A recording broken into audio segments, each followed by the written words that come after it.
கர்த்தருடைய பரிசுத்த நாமத்துக்கு மகிமை உண்டாகட்டும். ஆண்டவராகிய இயேசுவின் நாமத்தினால உங்களை யாவரையும் வாழ்த்துகிறேன். கர்த்தருக்குள்ளாக உங்களை ஆசீர்வதிக்கிறேன். கர்த்தர் தாமே தொடர்ந்து ஒவ்வொரு நாளையும் உங்களுக்கு ஆசீர்வாதமாக்கி கர்த்தர் நடத்துவாராக. பிரியமானவர்களே, இந்த நாளிலும் தியானிக்கும்படியாக எடுத்துக்கொண்ட பரிசுத்த வேதாகமத்தினுடைய பகுதி நியாயாதிபதியின் புஸ்தகம் 6ஆம் அதிகாரம் 14வது வசனம். நியாயாதிபதி புஸ்தகம் 6ஆம் அதிகாரம் 14வது வசனம். மீதியானியர்களின் ஆதிக்கத்தின் கீழ் மிகவும் அல்லலுற்றார்கள் இஸ்ரவேலர்கள்.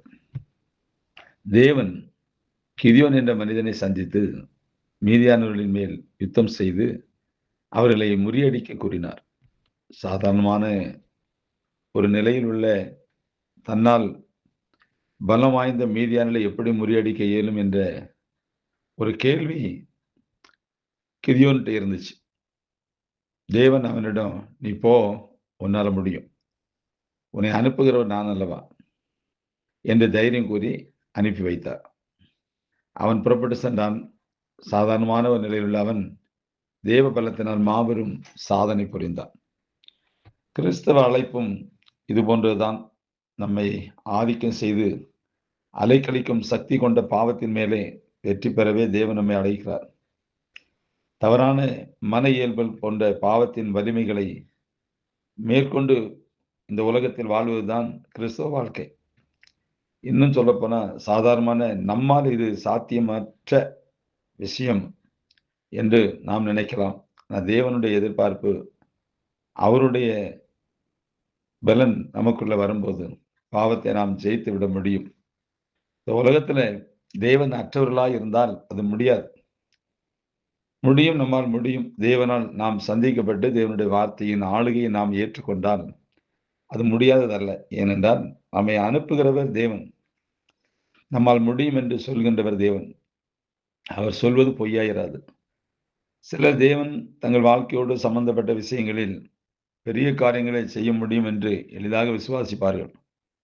ஆனால் அதே விசுவாசத்தை தேவன் தங்களை உயர்த்த குணமுடையவர்களாகவும் சிறந்த சுபாவ நிலை உடையவர்களாகவும் மாற்ற முடியும் என்ற நிலையில் செயல்படுவதில்லை. அநேகர் தங்களின் சுய ஆற்றலை கணக்கிட்டு ஒரு பரிசுத்தமான வாழ்க்கை வாழ முடியுமா முடியாதா என்ற ஒரு கேள்வி இப்படிதான் இன்னைக்கு அநேகர் வாழ்ந்துகிட்டு இருக்காரு. ஆனால் பரிசுத்த வாழ்க்கை என்பது நம்முடைய மாம்சீக மனுஷ ஆற்றலால் வாழ்வதற்குரியது அல்ல. பரிசுத்தாவின் பலப்படுத்தல் மூலமாகவே அதனை செய்ய முடியும். அதற்காகவே நாம் பாவ மன்னிப்பு நிச்சயத்தையும் பரிசுத்தாவியின் நிரம்பும் தலையையும் பெற வேண்டியது நமக்கு அவசியமா இருக்குது. அன்பார்ந்தவர்களே, கர்த்தருடைய பிள்ளைகளுக்கு முடியாது அப்படிங்கிற வார்த்தைக்கு இடமில்லை. ஏனென்றால் தேவன் அவர்களோடு கூட இருக்கும்போது, அல்லது உங்களோடு கூட என்னோடு கூட கர்த்தர் இருக்கும்போது அது எல்லாம் முடியும். நான் தேவனோடு இருக்கிறேனா, தேவன் என்னோடு இருக்கிறாரா, இல்லை தேவன் தான் இந்த காரியத்துக்காக நீ போன்னு சொன்னாரா, அல்லது இது தேவனுடைய வேலையா அப்படிங்கிறத நாம பகுத்து பார்க்கும்போது கர்த்தர் என்னோடு இருக்கிறார், அது என்னால் முடியும். கர்த்தர் என்னோட இல்லாவிட்டால் அது முடியாது.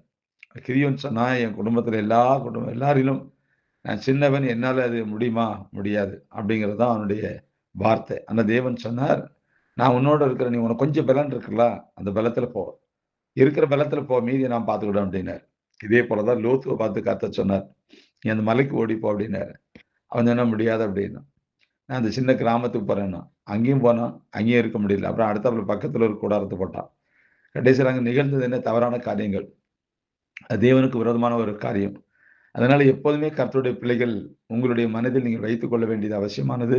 தேவன் உங்களோட கூட இருக்கும்போது அவர் நீ போ, நான் உன்னோட இருப்பேன் அப்படின்னா கண்டிப்பா நீங்க போயிடணும். கண்டிப்பா அந்த காரியத்தை செய்யணும், கண்டிப்பா பேசணும்.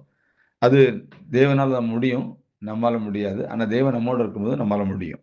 அன்பார்ந்தவர்களே, எனக்கு பலன் இல்லை, நான் சின்ன குடும்பம், வசதி வாய்ப்பு இல்லை, நான் யார்கிட்ட போவேன், எப்படி கேட்பேன், எப்படி வைப்பேன், இந்த இதெல்லாம் கவலையே கிடையாது. யாரும் உங்களுக்கு அவசியம் இல்லை.